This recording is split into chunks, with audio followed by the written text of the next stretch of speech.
Non, être exposé aux événements dramatiques, à la mort des gens, aux tueries, c'est un événement traumatique qui a un impact sérieux sur tout le monde. C'est-à-dire, ce sont des réactions normales aux événements anormaux. C'est clair. Et on ne peut pas s'en accoutumer. D'ailleurs, quand on est habitué à dormir et à côtoyer les morts, on devient normal. C'est clair. J'ai dû révéler comment est-ce qu'un journaliste peut impacter à force de couvrir. Et c'est ainsi que j'ai chuté sur deux syndromes, le syndrome post-traumatique médiatique et le syndrome du trauma vicarien, qui est l'impact d'être simplement témoin des événements horribles. Une évaluation continue est très importante, ne trouvez pas la normale. Et vivre tout ce que vous vivez demande d'abord une formation préalable. Une formation aux éléments psychologiques de stress professionnel. Le stress professionnel du journaliste. Le journaliste, dans ces zones, a beaucoup de défis devant lui. Il faut qu'il soit conscient de ça. Deuxièmement, il faut qu'il développe les mécanismes de gestion de stress, de prendre les précautions, de se dire il y a des moments où je dois arrêter, il y a des moments où je dois prendre soin de ma santé et j'ai donné toutes les techniques, les pistes et les conseils. Ça signifie que ce journaliste est exposé au traumatisme. Et qu'une fois qu'on est exposé au traumatisme, la meilleure question de se poser, c'est de se dire quel est l'impact que peut avoir ce traumatisme. Moi-même, suis-je déjà au préalable formé pour développer ce qu'on appelle la résilience? Ça signifie que je peux couvrir cet événement traumatique et rester normal. Si je ne le suis pas, quand ça m'impacte, quelle est la partie qui est impactée? Est-ce que je dors? Est-ce que je mange? Est-ce que j'ai des cauchemars? Est-ce que j'ai des peurs?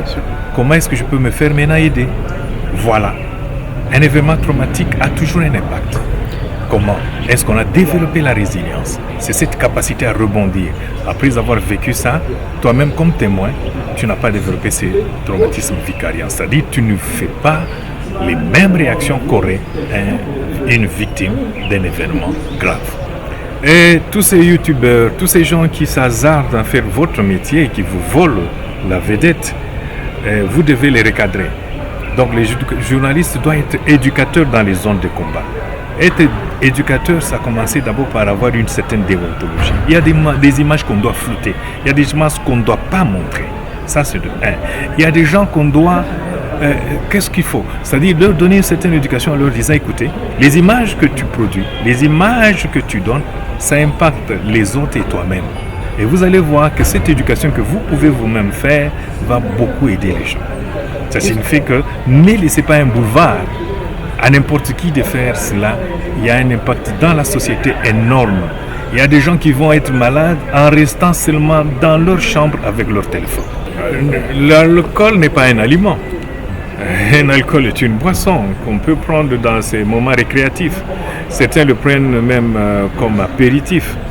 Mais l'alcool doit être consommé avec modération. L'alcool n'est pas un palliatif. L'alcool n'est pas un médicament. Mais seulement l'alcoolisme devient un des problèmes des gens qui subissent le traumatisme. C'est-à-dire ils veulent chercher refuge avec ces sensations de paix, de calme temporaire, avec ce qu'on appelle la solution de l'autruche. On met la tête dans le sable croyant que les problèmes sont passés. Mais quand on relève la tête, le problème est devant vous. L'alcool amène à beaucoup de conséquences quand il devient une sorte d'abus de substances.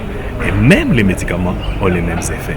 C'est pourquoi on conseille aux gens d'être modérés, de se soutenir, mais de connaître chacun ses limites. Et de ne jamais remplacer les aliments par l'alcool et de ne jamais remplacer la résolution du problème par l'alcool. Non.